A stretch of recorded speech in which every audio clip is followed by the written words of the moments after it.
Welcome. My name is Kate Harmon, and I'm the Director of Cross-Campus Engagement for the Lundquist Center for Entrepreneurship.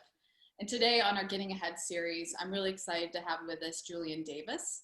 Juliyen is a recent undergraduate and current graduate student at the Parsons School of Design in New York City, one of the premier design schools in the world. So welcome, Juliyen. Hey, Kate, thanks for having me. Thank you for joining us. For our audience, today's focus is really on the value of interdisciplinary study. Juliyen, as we'll hear through his interview today, has a really remarkable background in academic as well as diverse professional interests that has really shaped his career path. And I think for a lot of our students who may not understand how to really assemble a pathway that allows for that interdisciplinary experience, hearing what Juliyen has done over his college career can be really advantageous. So Juliyen, let's start with just talking, if you can give us just a brief overview of your college background, highlighting again what you studied, and what you were involved in, and then we'll kind of go through in more detail some of the areas that you highlight. For sure. So yeah, I graduated from the University of Oregon this spring. It feels like it was yesterday still, I think, but I forget that it's in June. I ended up graduating with a major in economics and minors in geography and art history. But it took me a long path to get to that and to what I'm doing now. So when I actually first got to the University of Oregon, I was a business major. And I think the paths that I saw very clearly as a business major was sort of this fork in the road between consulting and investment banking. And initially, I thought that I was going to go be some big baller hedge fund manager and decided to go down the path of investment banking. And so I got kind of lucky.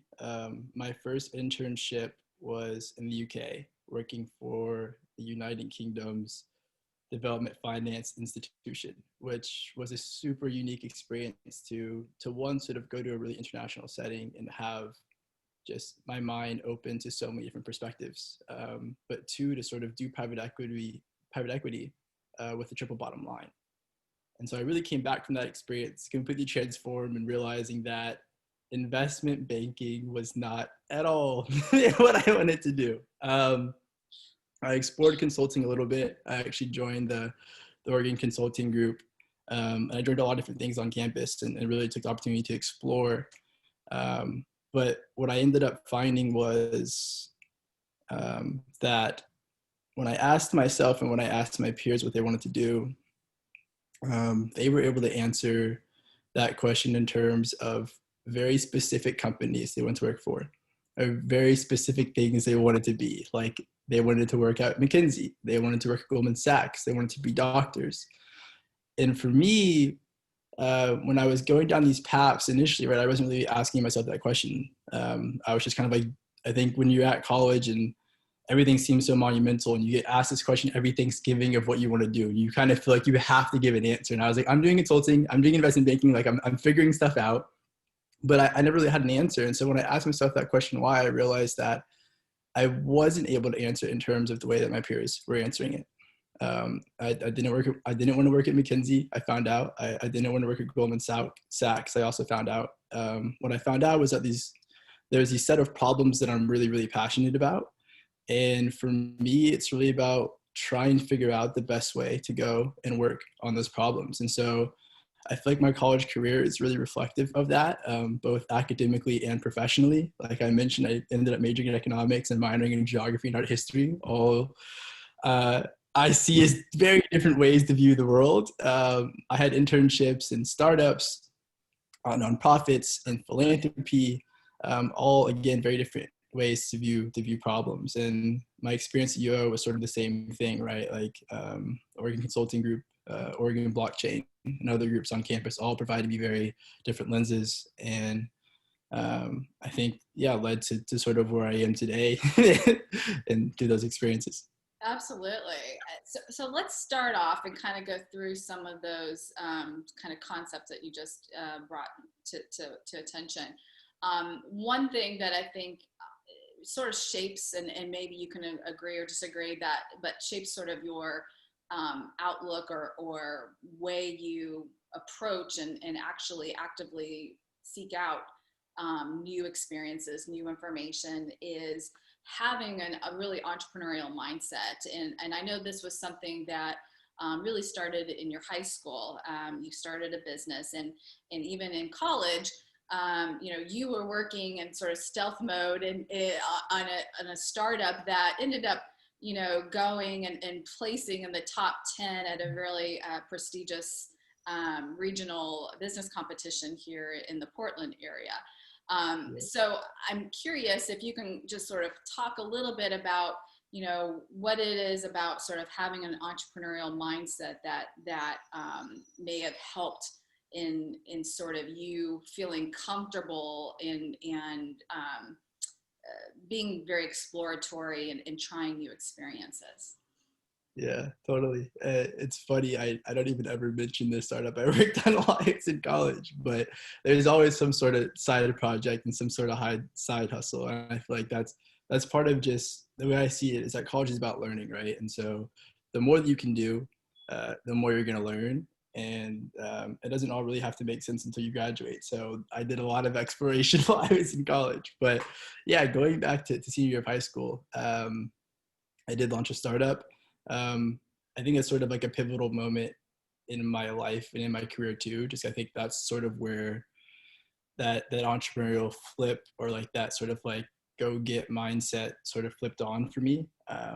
It was sort of in the wake of a kind of traumatic experience actually that happened. My mom, senior year of high school, got into an accident, and so she's fine now, and I'm just grateful that she's here.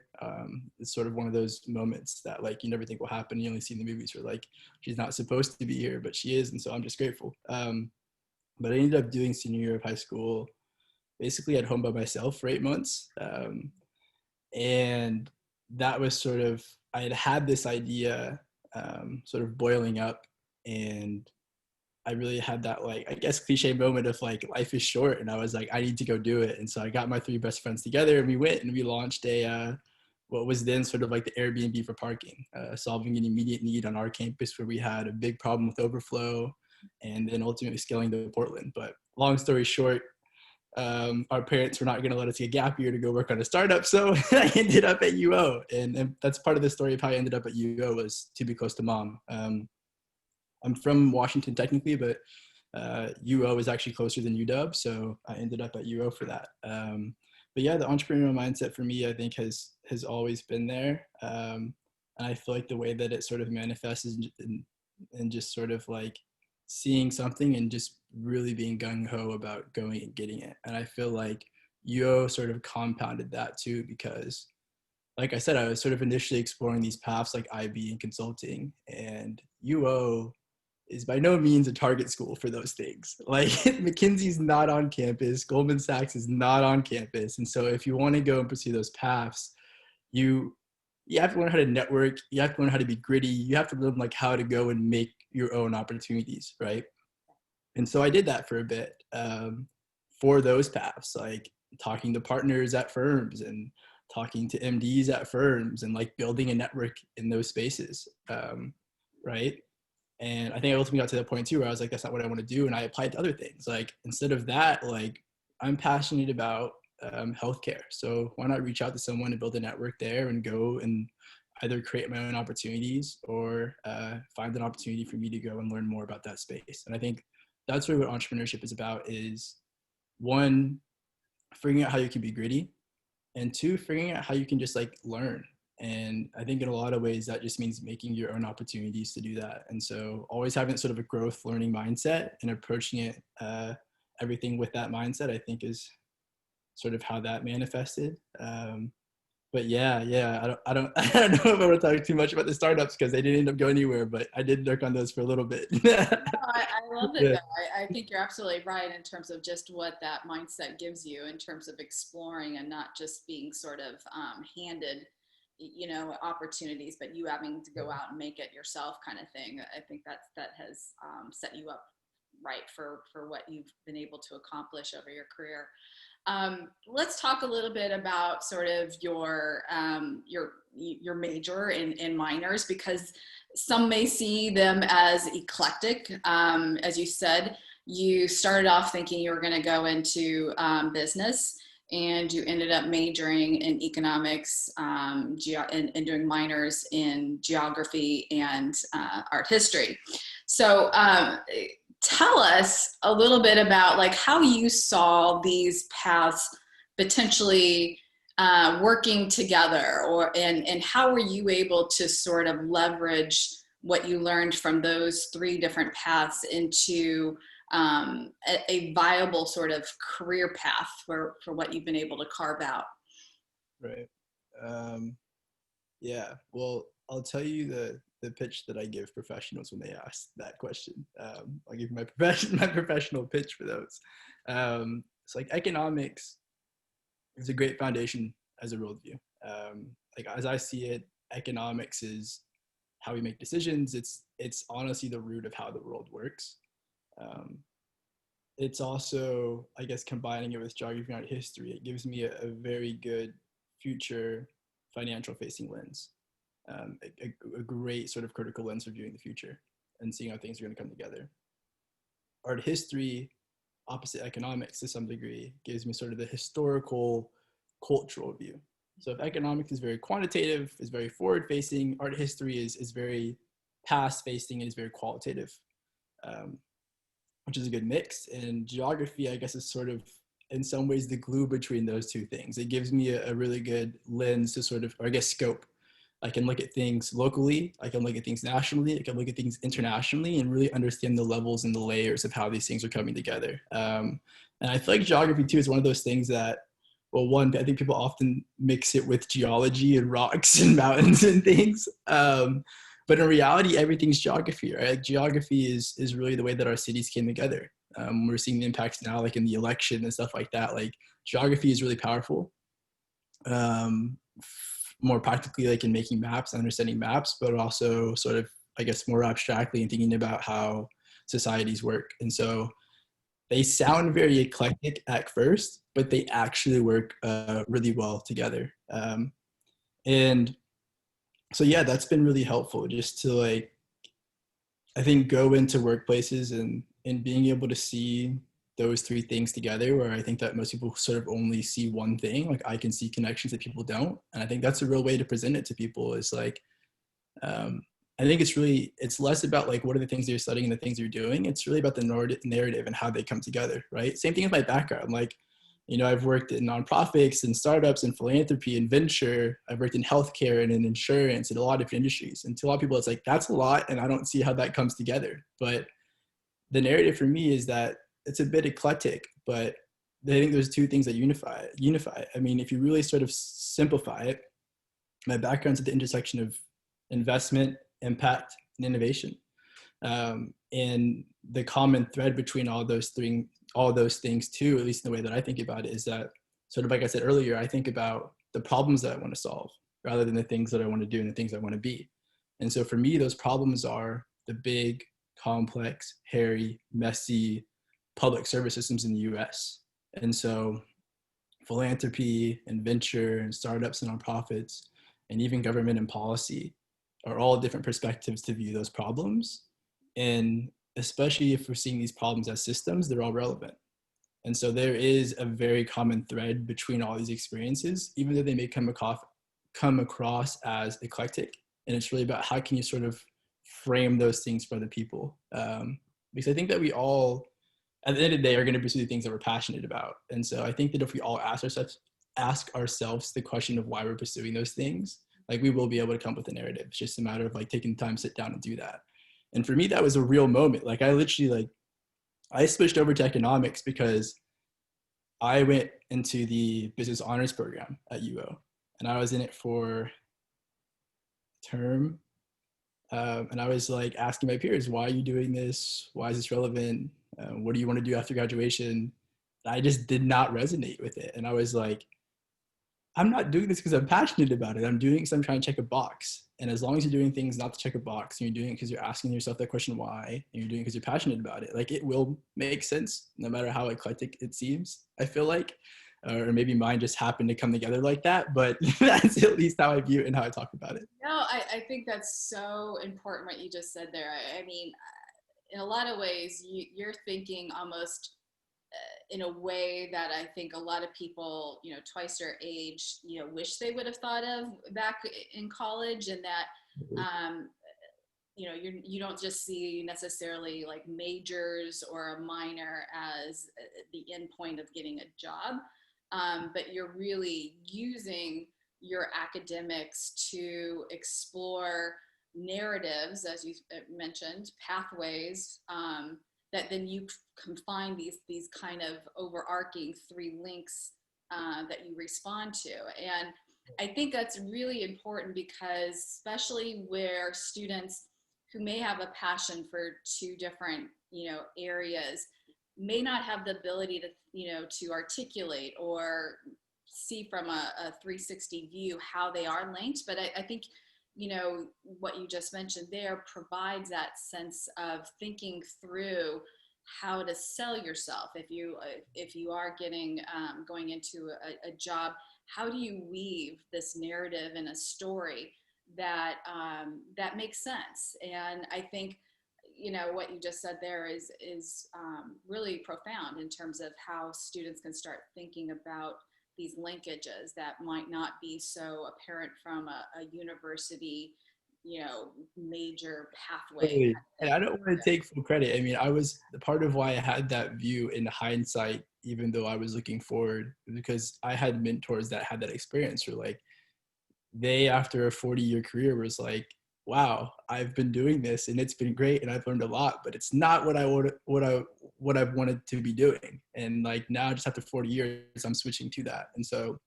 I think after a lot of those conversations too, it's like, okay, like let me try to have that going into situations. And yeah, I mean, just to sort of emphasize what you just said is to like just sort of like leave that on a note, is it's way more important to think about why and how you're doing something than it is what.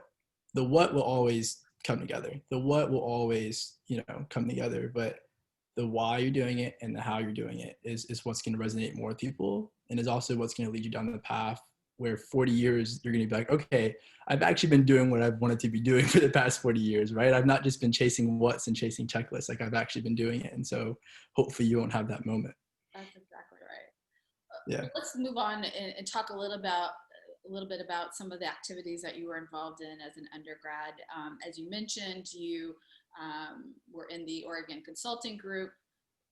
You were one of the founding members and president of the Oregon Blockchain Group, which is a student organization here on campus. I'm curious, and I kind of foresee what your answer might be, but you know, what do you feel from those kind of activities, those co-curricular kind of organizations, did you find helpful for you, and like what kind of takeaways that you found from those experiences? Yeah. I would say there's two sides to it. Like for Oregon Consulting Group, it provided a very good like practical toolkit. It's almost like the way I view my degree too. Like economics is less like I love economics, although I'm finding that I talk more in economics lingo than I think I acknowledge. It's more like I get a very practical toolkit. Like I mastered Excel and I learned ArcGIS and like had a real platform to build my hard skills, which as much as I talked about like interdisciplinary and like abstract thinking and like economics and geography and art history and different internships, I think that having a practical toolkit is part of what allowed me to explore those different things, and that I could bring like a common like skill set into a room that allowed me to sort of explore those more abstract things, if that makes sense. Oregon blockchain in the same, I guess, light was sort of like I wanted to go learn stuff, right? Like blockchain, like was something that I wanted to learn about. I'd heard a lot about, like, let me go learn about it. And the group is different than Oregon Consulting Group, where it didn't already exist. It was sort of like, it naturally came together because there's a bunch of kids that wanted to go and learn about blockchain. And so we created a platform to go and do that. And that, on the opposite side of learning Excel and like these practical hard skills, was an opportunity for me and go and like build like a network and like master those like social skills, like even emailing, which seems like a very like insignificant thing. Like the nuances in email is super important. And I feel like I think Oregon blockchain for like, now I can like, I feel comfortable reaching out to a peer, but also like a CEO at a company. And like, I know how to word those emails and how to read the nuances and like how to schedule Google calendars, which is like insignificant, but also really important.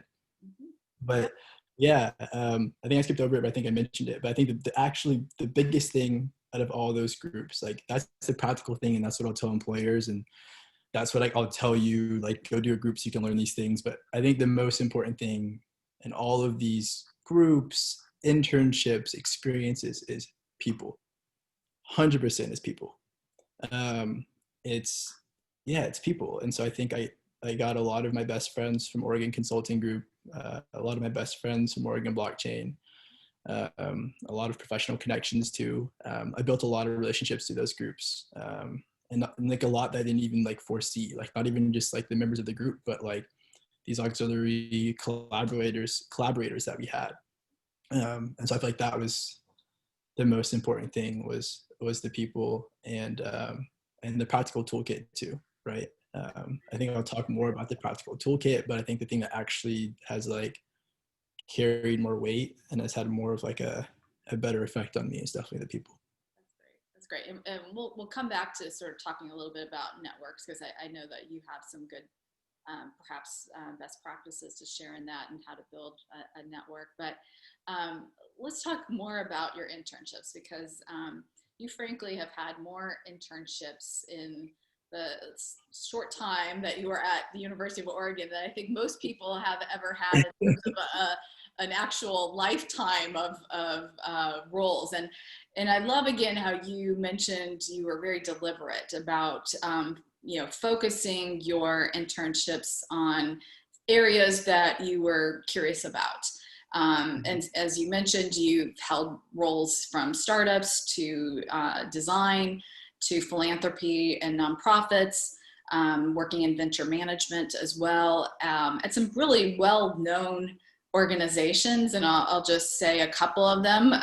You were at the Robert Wood Johnson Foundation, which is a internationally renowned philanthropy foundation.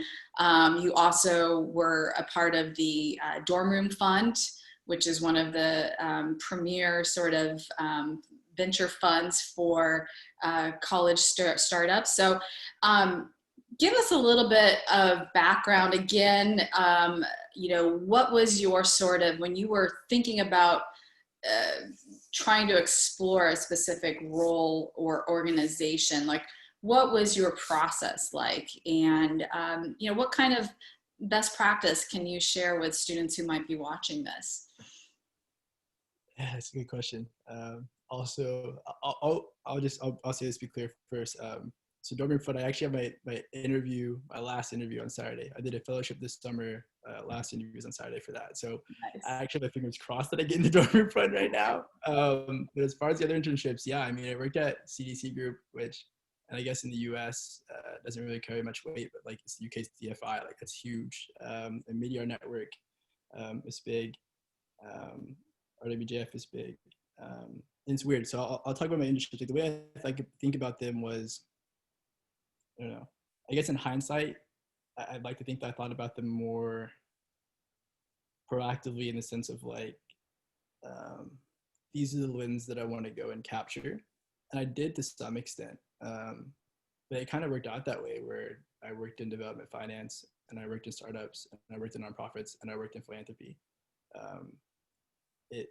I don't think it was planned entirely like that, I'll admit, but I'm really thankful that it worked out that way. I think a lot of what I'm learning about internships too is that they kind of work themselves out. Like if you're really passionate about an area and you really go after it, like you end up where you're supposed to end up, and you end up learning what you're supposed to learn. So I think that's the biggest thing about internships too. Like I feel like I put a lot of pressure. I'm like, I need an internship every summer. I need to work at this place. I need to do this thing. And it's like, it's fine if that doesn't work out, because I ended up exactly where I was supposed to end up. Like, so my second summer, for example, I went back to London. I worked in 2 startups. That's not what I planned at all. That's what happened. And that was one of the best summers of my life. So I'm really thankful for it. But yeah, I think I view internships a couple of different ways. More practically, one was sort of thinking about credentials. And this is sort of an unfortunate reality of going to the University of Oregon, is that UO is not a target school. It's not a Harvard. It's not a Yale. It's not a Princeton. And so for a lot of kids at UO, depending on what path you're trying to pursue, and it has more relevance in some more than others, you don't have a real stamp on your resume. And so that can feel like, I don't know, that can make you feel like an imposter sometimes. Even if you're doing cool things, because you feel like you need to get some stamp on your resume. And the reality is that applications kind of work that way too, where like if you have a Harvard on your resume, you're more likely to go through the application process. So it is a reality, but I don't think it's as significant as some people think about it. But even when I was an undergrad, I was thinking about it a lot. Like, I try not to talk this way, but I realized that I did when I first started answering this question about like CDC group and a millionaire like RWJF, like naming the names. And I think it's important, but I think it's not important. Like, I think that you should, to some extent, think about if you can get a credential or a stamp in your resume by pursuing what you want to pursue, then by all means do it. Try to aim for the top, try to aim for the prestigious group that you want to work at, but like, don't have that be your leading thing. Like, don't go to work at McKinsey because you want the McKinsey name on your resume. I think a lot of people are disappointed by their McKinsey experience, right? And so that's one thing. I think the thing I was thinking about though was sort of like, I did a lot of my experiences abroad. And for me, I think that a lot of people think about this too, like how to get the most out of college. And for me, a lot of that came down to every summer is an opportunity to intern or like go abroad. And I was like, I need to figure out how to bring these things together. And so I spent my first 2 internships in London because I was like, I need to figure out a way to blend these 2 things. And I think that was unique that I was able to do that. But like, I would encourage anyone to think about how you can bring those things together. How can you intern abroad? I think that was a really, really great experience for me because you get a completely different worldview too. Like when you go and live in a place, like as someone that is like there for school or there for work, you view it completely differently than if you go to just like visit it as a tourist. Like you really become a part of that city, you really become a part of those communities, and you really get a different view. So I would encourage anyone, like if you can go work somewhere else, like go do it. That was dope. And then the last thing I'll say is, I don't know, like it's tough coming from UO. Like you really have to make your own opportunities. But the way I see it is like you're in college, and so you kind of get 2 free cards. Like one, you have a safety net where you can go do anything, and like you can't really fail. Like you can always just, like you're in school, like you can go do something and fail, and like you still have 2 or 3 or 1 year left in school. Like no one's gonna judge you for it. So like go start a company, go like spend a summer on yourself. Like if like that's what you need to do, like you really have safety net to go and explore. And I kind of wish I would have done that for one summer, like spend a summer on myself and like actually taking that startup that you mentioned and like doing something with it. The other thing too is like you have a student card. And I feel like that was the most valuable thing that I had for my 4 years at UO, is that I have a uoregon.edu email. I can reach out to a CEO, a co-founder, a VP, and like if I'm genuine in like reaching out to them, they'll get back. Like pretty good chance they'll get back. Like, and so I would take that opportunity to go and sort of think about opportunities that way too. Like you don't have to go to, like I never did a proper application. Like I'll say that. Like I never did a proper application. Like every single one of my internships, except for RWJF, I reached out to the people there. That's awesome. I was going to ask you that because I was curious if a lot of your internships were something you just saw online or if you sort of cold called and reached out Yeah, to like create your own opportunity, right? totally, like reached out, and like that's the reality. I think a lot of people acknowledge. I think they acknowledge it like after school, but like 80% of jobs are filled without an application ever going out. And this reality is like it's maybe more true for internships. So like especially if you're looking for young companies and you're trying to be entrepreneurial and you want to work at a startup, like they're not going to post internships most likely. Like you kind of like reach out and see what they have. And I think I've been surprised too by like if you're really about learning and you really have an entrepreneurial mindset, like and you can really talk to someone genuinely and you reach out to them for a reason, like how willing they would be to create an opportunity for you. And I feel like that's something to take into consideration too, is that the opportunities that you see are not always all the opportunities that are there. I think a lot of times it comes back to like our reference points and what we think exists without sort of, yeah, knowing what's really out there. So. No, I was just gonna say, give us, if you can give like an example that you don't have to name a company or something. Can you just, for the benefit of the audience, like tell us what you did? So do you find them on LinkedIn and who did you target? Was it the CEO? Were you looking at like the company and try to position yourself, as someone who could do something that you saw a need for that company to start doing, or Mhm. give us a little bit of just sort of flavor how you did this, because I think a lot of students would be interested, like how they can kind of replicate the process that you might have used, especially in this COVID-19 environment where internships may be hard to come from. Right. Right. Yeah, totally. I'm sorry if I'm rambling. Let me try to be more succinct. I think COVID presents another opportunity too. And I'll tell you like practical tips and stuff. But COVID, like part of the thing that I was frustrated with, like every single one of my internships was not in Eugene. Like I was going to SF, London, somewhere else. Like Eugene has a lot of opportunities, but also I would take the opportunity to explore and also like to see what else is out there. And COVID gives you an opportunity now where you can do an internship from anywhere. Like you can intern in SF while you're in Eugene.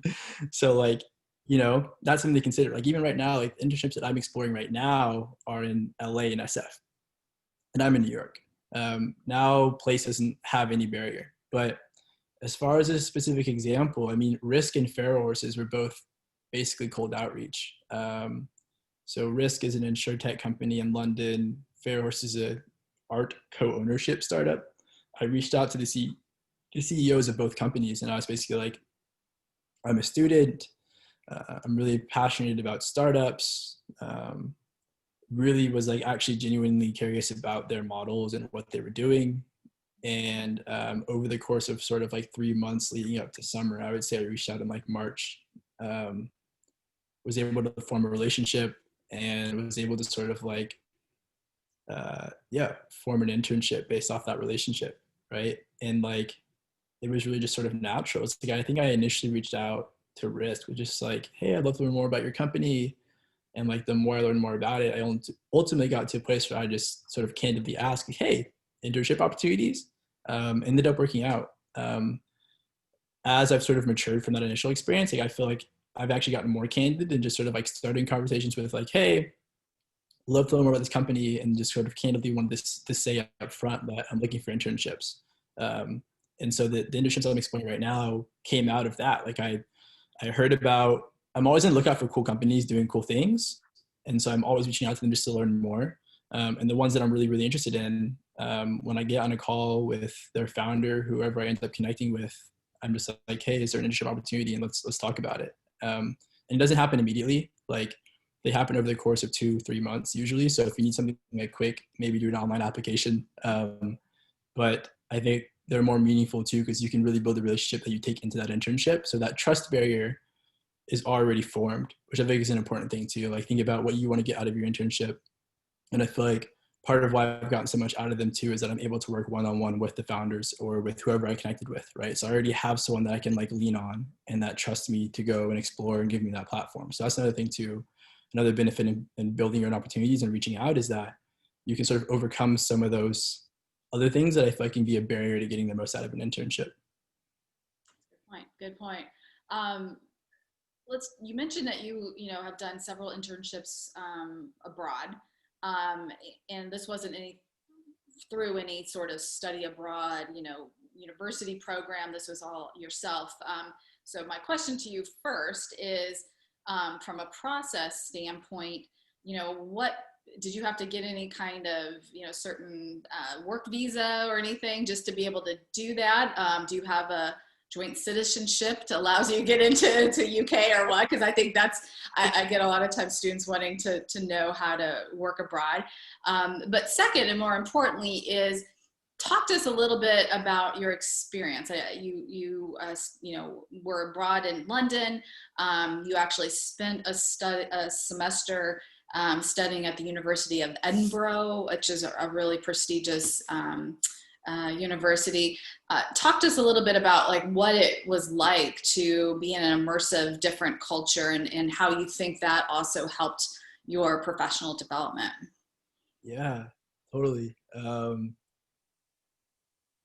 Yeah, to be fair, I mean, I was in the UK too, so I mean, I'll say that, and maybe I could have explored more and maybe gone to a country that speaks a different language, but I got really familiar with the UK and I love the UK. It is tremendously diverse, especially if you're in London. It's a different kind of diversity than I think that we have even in New York where I'm at now, where there's people of all colors and people that are doing all those sort of different things, but I think to some extent sort of still have an American perspective, whereas like in London, if you see someone who's black or white, most likely they're from Ghana or they're from France. Like they're from a completely different culture and they bring that with them into conversations, into relationships. So that's one thing I think that's really valuable about going to abroad, is just sort of like that distinction of just like cultural perspectives. Like I realized how much of a silo and a bubble the US is the second I arrived in London. And the first time I went to London, funny enough, was the day that Trump was arriving there. So that was that was a really interesting experience. I was immediately painted the American, and that was my experience there. But I didn't know that, because that's really funny. As a side, I actually studied abroad in London and did my dissertation research and stuff in London too. And I actually arrived on September 11th, 2001 in London for a year-long internship or research, I should say, in London. And so I had that experience as the American in a different culture. And so I understand exactly what you mean, what that heavy load is potentially on being viewed that in those kind of circumstances. totally. Yeah, when I first arrived there, luckily I got along with everyone, but I wasn't the most well-liked person because it was also FIFA World Cup, and we had done a group where you sort of like choose who's the winner, and I also won that as the only American out of everyone, and they call it football there, we call it soccer, and so everyone also hated me for that. So that was a really fun experience going over to London. But yeah, practically, yeah, every time I went to London was different as far as like logistics. The first summer was super official. They were government org, so they were obviously very very about the logistics. I had to get I think a tier 1 visa, get sponsored, that whole thing. So that was an experience. I was living in an apartment, and so I had a very like proper work experience there. My second summer, I'd actually had saved some money and was able to work some things out. And so at the second summer, I actually wasn't paid very much, and just sort of like was very, very scrappy summer. I learned a lot. Like the table maybe, or so, well, yeah, the second summer was much less official. It was more like I just need to get to London. So I was like staying in hostels the whole time. I was living in different parts of the city. Like, was not the most like polished experience, but like I learned a lot. I really saw and experienced London that second summer, I'll say that. And it was a really cool experience. And then the most recent time I was there, like you mentioned, I was doing a study abroad at the University of Edinburgh. So that was also more official. I was actually going through the University of Oregon. But the way that I got the experiences that I did that time, I guess pulling the American card again, I was like way overly ambitious, like very stereotypical, at least how they view in the UK, how they stereotypically view American entrepreneurs, like just way overly ambitious. I went to the UK, having built an 8-person team and trying to raise a VC fund. That time I was in the UK trying to raise a VC fund, and having built a team and pitching people and doing that. I got lucky where that sort of fell apart because I realized I was way too ambitious. I'm going on a 3-month exchange, not even a full year exchange. I'm going on a 1-semester exchange, and this fund is not going to work out. But I ended up connecting with someone that was there who had actually raised the fund, had just finished their pilot year, sort of the equivalent of Dorman Fund in Europe called Creator Fund. And was able to connect with him and actually led the Scottish expansion of that fund.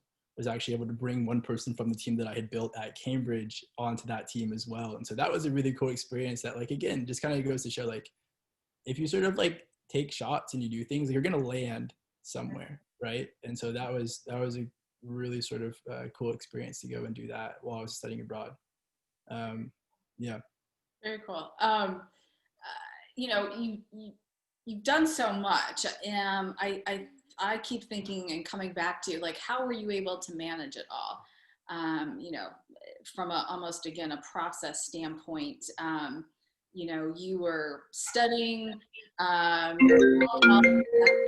whoops, and doing internships and stuff. So, any, again, best practices or tips that you can share on, like, how you organized? And on the flip side, you know, how did you sort of deal with sort of this a massive amount of sort of pressure that I think you put on yourself, right, to accomplish all these kind of things? And I know a lot of times, you know, that takes a toll on one's, you know, health and so forth. So can you talk a little bit about, like, you know, what did you do to sort of manage everything? And then were there any sort of downsides? Like, did you have to compensate by getting away from things at some points during your college career to sort of take a step back and you know, kind of align your health and everything with everything that you were going after at that time? Yeah, totally. Yeah, I feel like I was naive at the beginning of college, and like there's this culture just in work that, like, you shouldn't sleep very much, you should be working a lot, you should be balancing multiple things. And I feel like I sort of really aligned with that my first few years in college. And I kind of regret that because I feel like that rubbed off on some of my peers. And like I remember having conversations sometimes, like we were like almost bragging about how little we slept, and that's awful. Sleep is important. Work is always going to be there. It is not going anywhere. And I think I realize that more now, and I try to be more conscious, like especially in COVID, where it's so easy to spend the whole day on a laptop, to like get outside and walk and like do things for yourself. Um, but yeah, I mean, I don't know, I have so many stories about this and so many things I could talk about.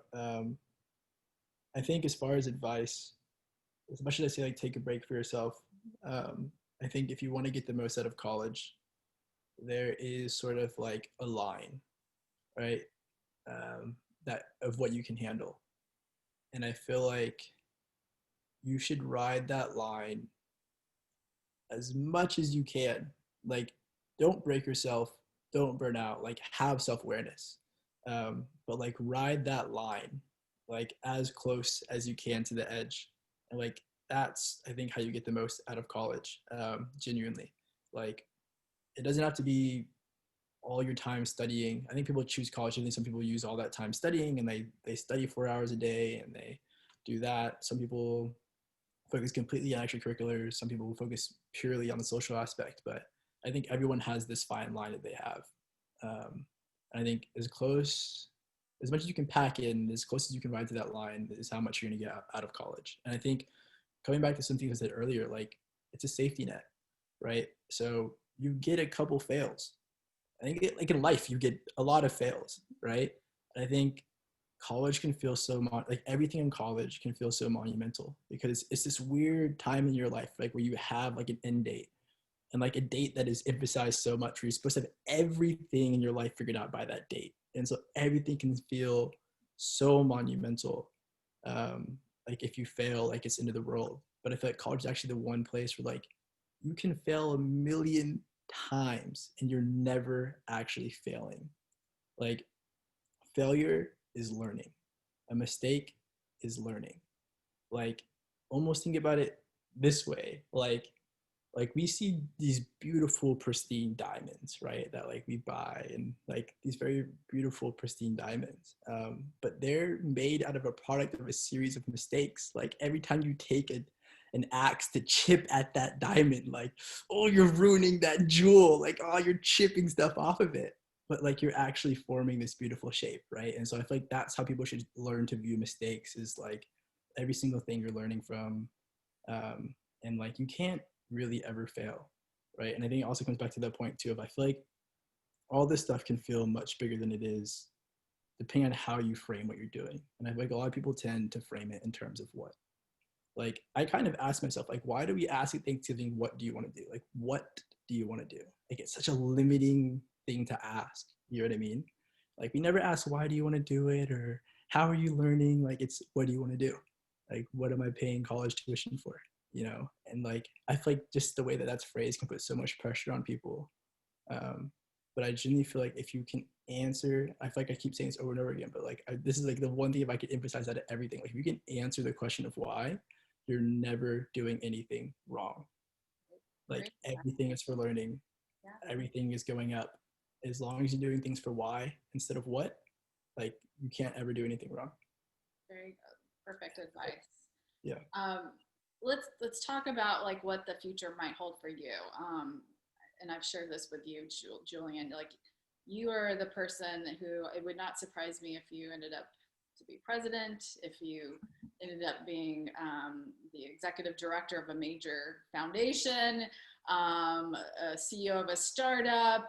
I mean, you really have crafted that sort of ability to kind of go in any realm. And, you know, I look forward to watching your continued career success. But talk about like what made you choose Parsons, which is a school focused on really interdisciplinary studies, and like what you think right now you may end up going into, if you can even foresee that at this point. Yeah. The program I'm at Parsons is a really unique one. It's MFA in Transdisciplinary Design. Say that 3 times fast.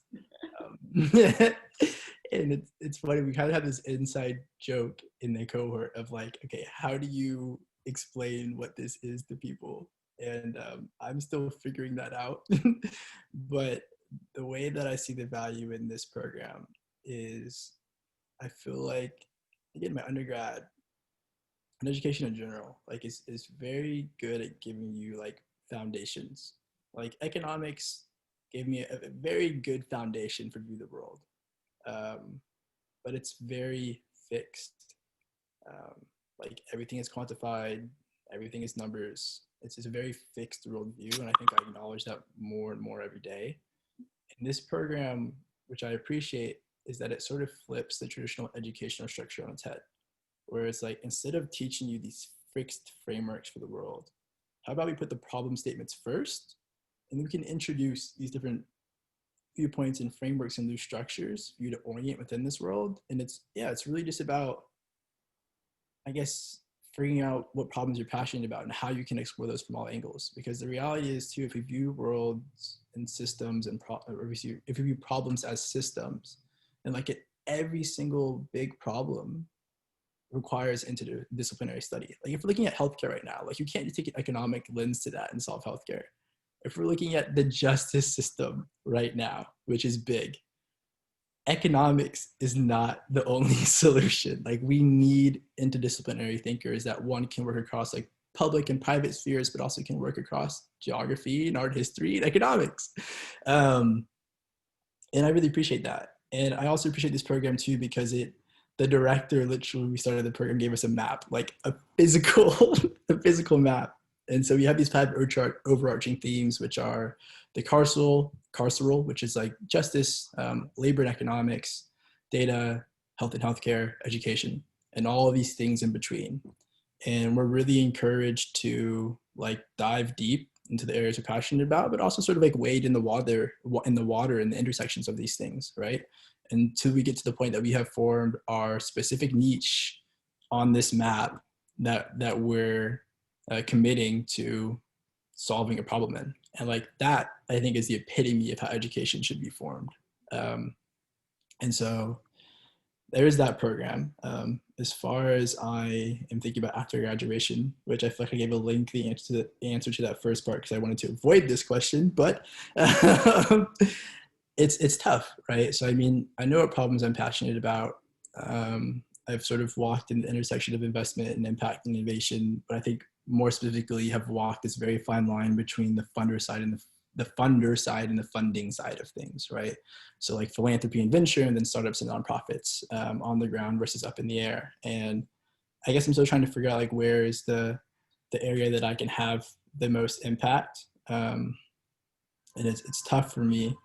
I think that I do have this like entrepreneurial itch that like is kind of bubbling back to the surface now after 4 years since my senior year of high school startup. It's actually overdue by a few months. I graduated not too long ago, so maybe it is time for that. But yeah, I'm also viewing venture as a potential pathway. And I feel like either way, though, it's interesting for me because these dichotomies in my decisions where I'm drawn to venture for the same way that I'm completely repulsed by the industry. And I'm kind of seeing it as a good thing. Like that means that there's problems to go and solve in that space. Like there's a reason for me to be there. And so right now I'd say I'm strongly pulled towards venture as sort of like a concrete path. And as the why behind that, there's these complex systems like ed tech and health care and health tech and justice and justice tech. Have to throw all those buzzwords in there. Everything has to have tech at the end of it in VC that are completely overlooked and undervalued. Like they haven't figured out how to invest in them. And I think they also tend to acknowledge that there is sort of like this chain of capital that exists in VC that has massive impacts down the chain. Like if we have a small group of white men at the table that are ultimately deciding what problems, what communities, and what solutions are worth investing in, they're ultimately deciding what our future looks like. And they're deciding that there's all these other people that don't matter in that future. And so I think that's really important. How can we sort of make that chain of capital work for everyone? Especially those that are very often overlooked and undervalued. So I think that's sort of like my mission statement right now. I got my fingers crossed for Saturday for Drum Room Fun. I got my fingers crossed for this internship that I'm thinking about right now. And you know, we might also be working on something under the radar, which I'll reveal soon. But yeah, those are the things that I'm excited about right now. I try to think about things like in the present, like what I'm doing right now, because I feel like it's so easy to think about things as being so monumental. Like anytime we limit ourselves to like that graduation date, and I have another one now in 2022. And so I'm just trying to figure out like, what can I explore now? What can I learn now? And hopefully in 2022, things will be figured out. So stay tuned for that one. Well, I look forward to seeing again what pathways you end up taking. Well, my last question really is sort of overarching, like what kind of advice you have for students. But I think one area that could be really helpful for students is, you know, a lot of times students maybe come from a family where they're exerting pressure for a student to study, you know, X, Y, Z.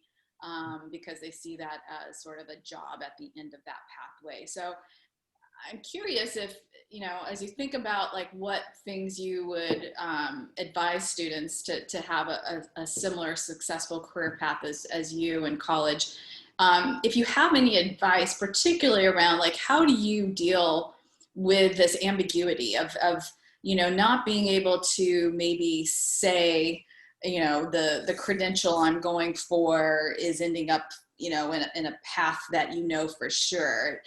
Do you have any advice, you know, for students who might be like, you know, wanting to do something like you've done, but have, you know, maybe are not able to sort of, you know, sell it or, you know, show that there is this interconnectedness of different disciplines? I don't know if you have any thoughts in that area, Juliyen. Yeah, and it's tough too because I mean, we think about jobs. Um, I don't know. You're encouraged to find a way to quantify everything. You're encouraged to speak in ways that other people understand them. Like you're almost encouraged to prioritize like the way that society views what you're doing as opposed to how you view what you're doing, right? Like I should go to McKinsey because society said it's important instead of I should go work for this young startup because I'm super excited about this area.